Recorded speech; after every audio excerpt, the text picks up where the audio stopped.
Почитувани гледачи, ги следите регионалните вести на телевизија Кисиме Нада. Во нив ќе гледате.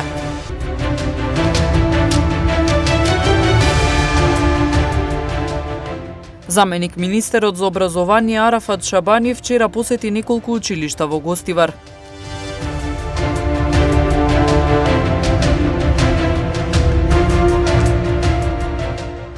Потребна е стратегија, но и одредени смени во Комисијата за заразни болести, смета поранешниот министер за здравство Арбен Таравари.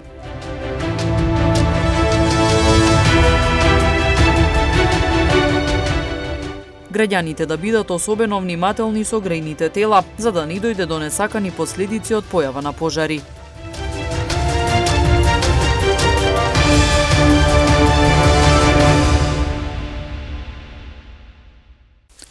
Дали училиштата ќе останат отворени за учениците кои посетуваат настава со физичко присуство, ќе зависи од текот на пандемијата, истакна заменик министерот за образование Арафат Шабани при вчерашната посета на неколку училишта во Гостивар.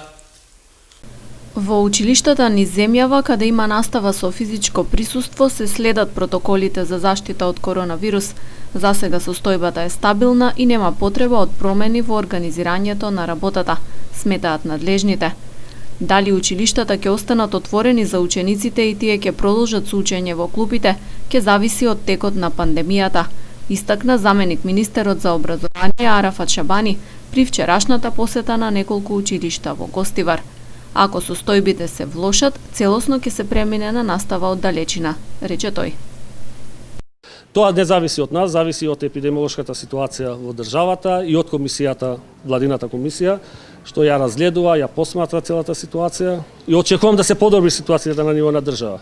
Не дај Боже, ако одиме по друга насока, значи ќе треба онлайн целата настава да се префрли на онлайн. Зависи од ситуацијата. Министерството за образование редовно апелира до наставниците и учениците доследно да ги почитуваат мерките за заштита од ковид и одговорно да се однесуваат и надвор од училиштата. Запрашан за коментар на реакциите дека поголемиот дел од училиштата се под клуч, а кафулињата во нивна близина полни со млади, Шабани одговори. Имаше реакција од одделни кругови, зошто не се дозволува физичко присуство кај сите училишта, зашто се зема обзир дека околу училиштето, кафичите и другите институции работат физички, присуство имаат физички, а зошто да нема и физичко присуство во училиштата. Нашиот одговор е дека Министерството за образование и као влада зема одговорност за училиштата, основни или средни училишта. Одговорноста од епидемиолошки аспект. А сите други аспекти што се надвор од училиштата, има други органи што се одговорни, дали се тие лични луѓе, родители и други институции што се одговорни за почитувањето на мерките и протоколите. Настава со физичко присуство се одржува во сите основни училишта за учениците од прво до трето оделение. Согласности да ги примат децата од други оделенија во училиште, од владата добија околу 250 училишта и тоа главно низ селата. Општина Гостивар најави дека ќе бара во училиштата на нејзина територија да се дозволи настава со физичка присутност во 4 смени со скратени часови. Потребна е стратегија, но и одредени смени во Комисијата за заразни болести, смета поранешниот министер за здравство Арбен Таравари. Според него, властите грешат во борбата со пандемијата, токму затоа има зголемен број на заболени и висока стапка на смртност.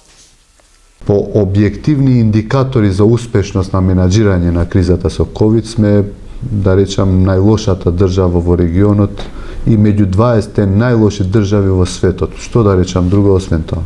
Каде грешиме? Каде е грешката? Грешката е од почеток. Грешката е од почеток. Например, Македонија е меѓу ретките држави која се уште нема стратегија за справување со COVID-19. Ние сме во 7-миот месец на ковид кризата и цел свет имаат и препораки и стратегија, државна стратегија. Ние ете таа комисија за заразни болести која што функционира во склоп на Министерството за здравство, луѓето се никаде реагираат ад хок и немаат некоја визија како планираат да ја комплетно менаџираат оваа ситуација. Ја одамна сум го кажал ова пред 2-3 месеци дека таа комисија, јас да бев на место на министерот, би ги би ги исклучил од таа комисија или во подобар случаите да речам би ги проширил со покомпетентни луѓе. Знаете како, ние сме Македонија и оваа е мала држава.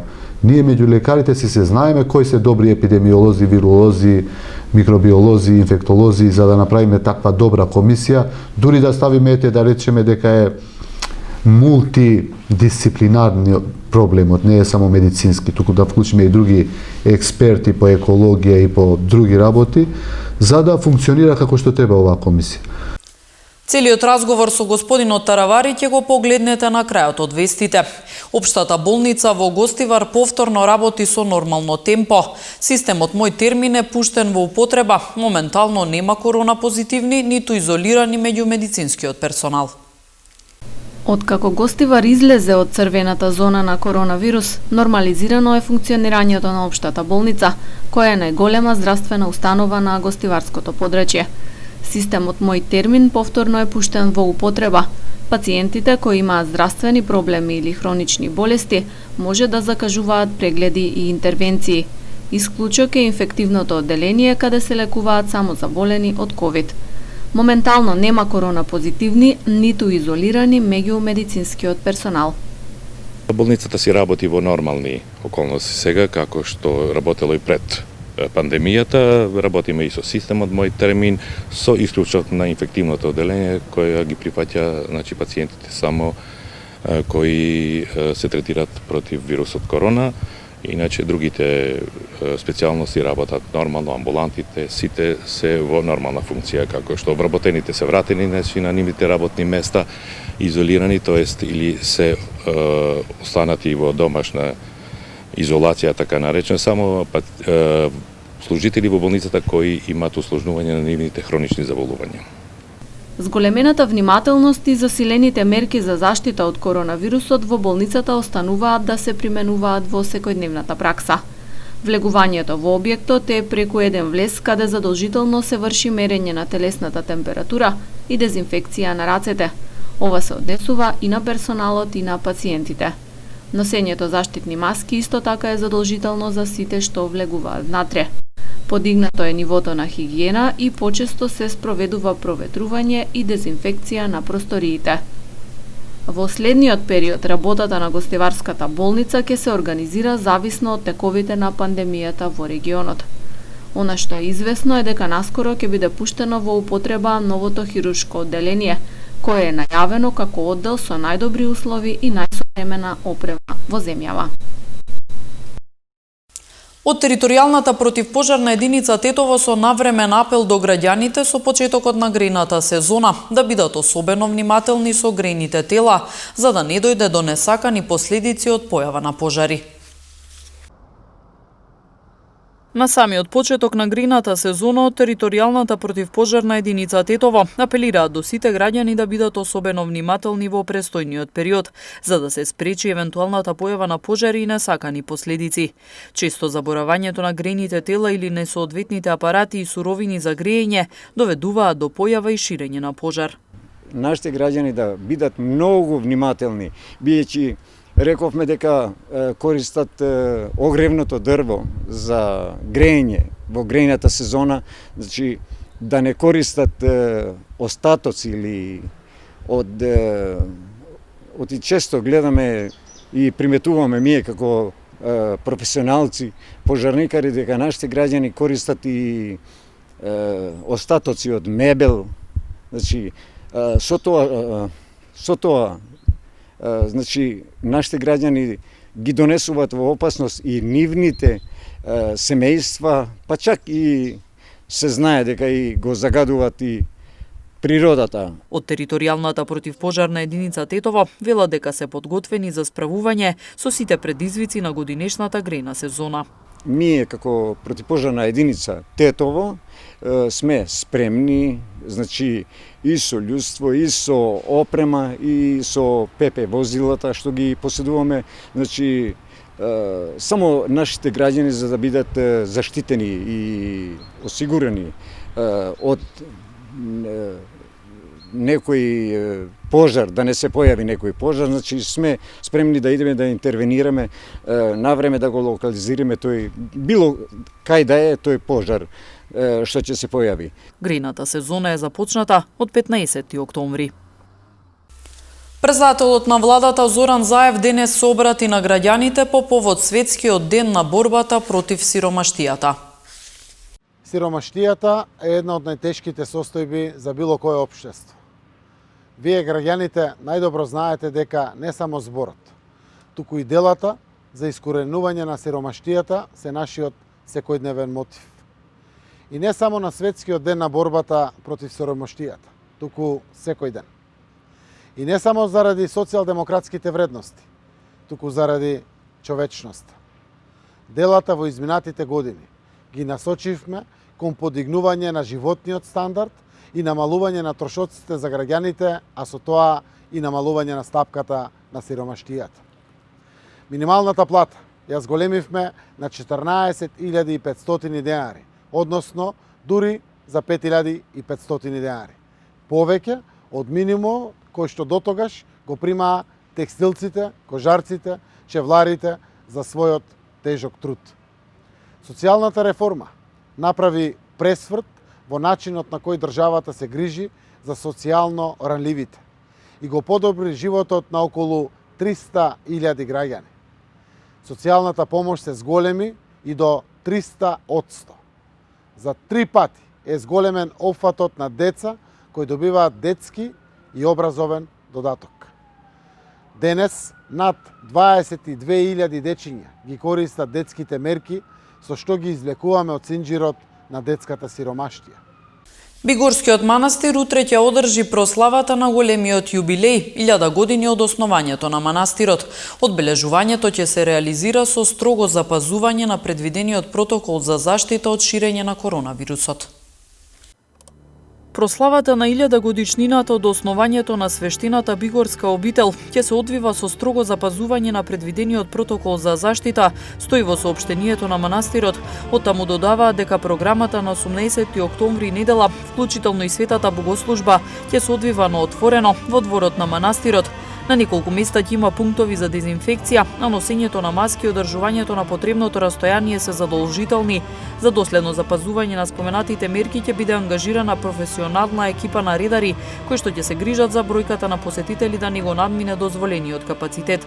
Исто така за оние кои што физички нема да присуствуваат на прославата, ќе биде обезбеден директен пренос на МТВ на Facebook страницата и YouTube каналот на манастирот. Во недела со почеток во 9 часот ќе биде отслужена божествена архиерейска литургија, со која ќе чиноначалствува неговото блаженство архиепископот Охридски Македонски господин Стефан во сослужение со своите собраќа од Светиот Синод на МПЦ Охридска архиепископија. По завршување на литургијата со пригодно слово кон присутните ќе се обрати архиепископот господин Стефан, а после него и покровителот на прославата председателот на државата Стево Пендаровски. 1000 години сведок на свет. Глигор Кондовски денес ја отвори својата трета самостојна изложба наречена Насцена. Изложени беа фотографии од настапи на уметници на локални настани, а изложбата ќе биде отворена се до крајот на октомври во музеот на Тетовскиот крај. Насцена, вака е наречена третата самостојна изложба на фотографот Глигор Кондовски, кој денес ја отвори во просториите на музеот на Тетовскиот крај. Фотографиите се во црно-бело издание, а се направени на неколку локални настани од областа на културата. Кондовски ни раскажа за каков стил на фотографија станува збор. Па ова е моја трета самостојна изложба на фотографии, втора во мојата земја, Република Македонија. Инаку ова е концептуален вид на уметност. Тоа се 3 фотографии во една. Тука се 20 фотографии. И ова се фотографии направени од културните збиднувања во нашата земја, потосно во град Тетово. И највеќе фотографии се од џез фестивалот, од Тетовскиот џез фестивал. Ќе трае 15 дена. И така да луѓето можат слободно да дојдат во музеот на Тетовски крај да си ги погледнат фотографиите, ќе трае до крајот на овој месец. Кондовски смета дека особено сега во време на пандемија, ваквите настани се и повеќе од добре дојдени. Изложбата ќе биде отворена до крајот на месецот, а е поддржана од Министерството за култура. Следува целиот разговор со поранешниот министер за здравство Арбен Таравари. Градоначалниче, вие самиот сте доктор, бевте и министер за здравство. Прво ме интересира еден коментар како дојдовме до оваа состојба во која што сме сега со ковид кризата. Огромен број цифри, смртност голема. Значи, состојбата е во Македонија не алармантна, повеќе од тоа, да речам од политички аспект може да се рече скандалозна. Бројките на морталитет на милион жители, ние сме меѓу првите 20 најлоши земји во светот и во регионот, значи од бившите југословенски републики, Албанија, Бугарија и Грција, ние сме апсолутни шампиони со 400 починати на милион жители и после нас е Косово со околу 320, па другите се 200, дури Грција, Хрватска, Словенија се со двоцифрени бројки, со 40, со 70, што е огромна разлика. Ние, значи, по објективни индикатори за успешност на менаџирање на кризата со ковид сме, да речам, најлошата држава во регионот и меѓу 20 најлоши држави во светот. Што да речам друго освен тоа? Каде грешиме? Каде е грешката? Грешката е од почеток. Грешката е од почеток. Например, Македонија е меѓу ретките држави која се уште нема стратегија за справување со COVID-19. Ние сме во 7-миот месец на ковид кризата и цел свет имаат и препораки и стратегија, државна стратегија. Ние ете таа комисија за заразни болести која што функционира во склоп на Министерството за здравство, луѓето се никаде реагираат ад хок и немаат некоја визија како планираат да ја комплетно менаџираат оваа ситуација. Ја одамна сум го кажал ова пред 2-3 месеци дека таа комисија, јас да бев на место на министерот, би ги исклучил таа комисија или во подобар случаите да речам би ги проширил со покомпетентни луѓе. Знаете како, ние сме Македонија и оваа е мала држава. Ние меѓу лекарите се знаеме кои се добри епидемиолози, виролози, микробиолози, инфектолози, за да направиме таква добра комисија, дури да ставиме да речеме дека е мултидисциплинарни проблемот, не е само медицински, туку да вклучиме и други експерти по екологија и по други работи, за да функционира како што треба оваа комисија. Меѓутоа, ја гледам и комисијата се толку релаксирани како да ништо не се случува. Дури имаше и некои пресконференции, се сеќавам, ја го обвинува народот дека крив е народот за бројките, оти овој народ е и сличен народ и во Косово, и во Албанија, и во Грција, и во Бугарија, и во Србија. Овие се луѓето, балканци. И како може во Грција да има 40 починати на милион луѓе, кај нас да има 400? Така да, јас да сум на место на министерот би се преиспитал и што побрзо би ја сменил таа комисија. Дали може би целата одговорност е најголем процент од одговорноста паѓа токму на комисијата за сите овие грешки? Апсолутно, ние да поднесат одговорност овие што се сега да се сменат со некои нови, со дефинитивно независно тело, не знам. Дефинитивно, ние често велиме дека владата е крива. Меѓутоа, објективно, ако се анализира зошто е владата крива, затоа што Министерството во седници на владата предлага работи кои што ги кажува Комисијата за инфективни болести. Значи, владата само гласа, бидејќи таму има само еден доктор, тој е министерот. И министерот е, во конкретниот случај, неврохирург. И не е компетентен исто како и јас и многу други доктори кои што не сме од таа област, ги слушаме професионалците.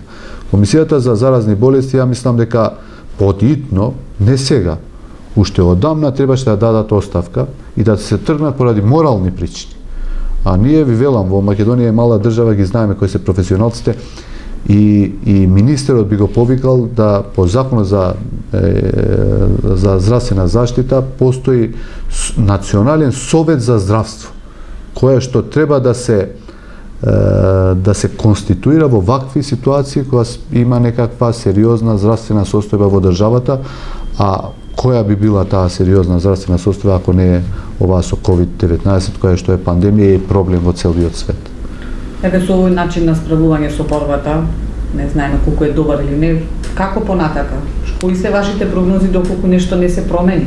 Значи, не е проблемот само стратегијата. Ние немаме, на пример, и препораки како да се третираат пациенти со COVID-19 во Македонија. Значи, третманот на овие пациенти е индивидуален. Ако одите во Скопје и ако ви се погоди еден доктор, ќе ве третира поинаку, другиот поинаку, во 8 септември поинаку, во Тетово или во Штип поинаку, во Охрид или во Гевгелија. Значи, секој доктор по себе. Сите држави, вклучително и нашите соседи, сите, имаат протоколи, односно препораки како да се третира алгоритми секој пациент во која фаза. Значи, даден парацетамол е подобар, е влошена состојба. Ако е влошена, се дава пример, хипотетично, кортикостероиди. Е подобар, се продолжува со ова. Не е подобар, се продолжува со тоа. Овде немаме такви протоколи, ниту препораки, ниту алгоритми, да не збориме за алгоритми. Сите си лекуваат како што ќе му текне или како ќе прочита нешто. Ја не велам дека ние треба да откриеме како се лекуваат пациенти од COVID-19, меѓутоа да апдейтираме знаење и да не имаме унифициран став за да утре не одговара никој и да не биде обвинет ни еден доктор дека е причина што некој пациент почне. Така. Што мислите, дали болниците веќе тој есенски бран се зборува постојано, иако кај нас бранот некако не ни допре, ќе имат ли капацитет болниците? Што да очекуваме есенва? Болниците гледам дека полека декомпензираат. Гледате повеќе вработени во посебно инфективната клиника која што ги третира, ќе речам, голем број и ковид центарот во 8 септември, меѓутоа слушам од колегите, сестри, доктори, друг медицински персонал дека веќе се изморени, дека декомпензираат полека. Слушам па бизнис групата на владата која што подготвува и нов закон за здравствена заштита, со која што планира и во оваа криза да профитира. Од идејата им била, уште не е тој закон, ја колку што знам веќе во влада се дискутира, меѓутоа во парламент не е одеден во собрание, не е однесен во собрание. Се планира и приватните клиники, ја немам ништо против приватните клиники, и во оваа ситуација приватните клиники треба да помогнат, да се солидаризираат, нели, тие имаат профит цела година, повеќе години, и овој период би требало да се солидаризираат со државата. Значи да даваат здравствени услуги исто како што дава и инфективната клиника. И таму се сестри и доктори, и овде се сестри и доктори, и немам дилеми дека сите тие сакаат да помагаат. Меѓутоа, да се подготви закон со која што ќе се предвиди некои клиники да почнат да организираат јавно здравство во една држава е скандал пар екселанс. И потоа Фондот за здравство да купува услуги истите кои што се даваат од инфективната клиника за 1 денар, таму да се дада за 3, 4, 5, 6 или 10 пати поскапи, ја мислам ќе биде скандал пар екселанс, да ги очекуваме. Ние како опозиција нема да дозволиме, ќе бидеме огромни критизери. Еве, ја уште сега ги повикувам сите членови од СДСМ и ДУИ, кои што се во оваа влада, да размислат дека овој закон се планира во бизнис кругови на одредени политички партии кои ја водат државата. Така, за крај уште едно прашање, би се вакцинирале со вакцината за COVID-19? Ако тоа помине ни сите фази на студии и биде регистрирана како што треба, не се ни дискутира тоа. И јас и моето семејство.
Почитувани гледачи, тука е крајот на саботното издание на вестите. Останете со нашата програма, имајте пријатен викенд.